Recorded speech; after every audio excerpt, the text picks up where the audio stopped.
prestanku važenja odluke o pokretanju projekta objedinjavanje informacijskog sustava Hrvatskog zavoda za mirovinsko osiguranje u Shared Service Center. Riječ ima gospođa Nada Šikić. Izvolite. Hvala.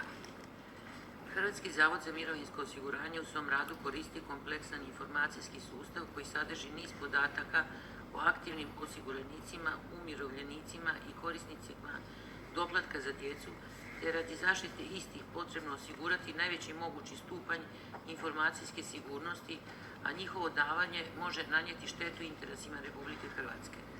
Stoga je Zavod pokrenuo proceduru za klasifikaciju informacijskog sustava sukladno postojećem zakonodavnom okviru, te pokrenuo niz mjera prema Uredu Vijeća za nacionalnu sigurnost za pribavljanje uvjerenja o obavljenoj sigurnosnoj provjeri za radnike Zavoda.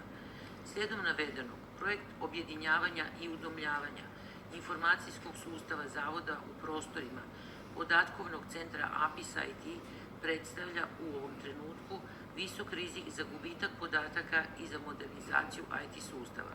Informacijski sustav Zavoda trebao bi ostati zasebna komponenta pod direktnim nadzorom Vlade Republike Hrvatske i Ministarstva rada i mirovinskog sustava, kao što je praksa u svim zemljama članicama Europske unije. Hvala. Hvala vama. Ima li potrebe za raspravom? Ako ne, molim da se izjasnimo ko je za. Vlada je donijela odluku u predloženom tekstu.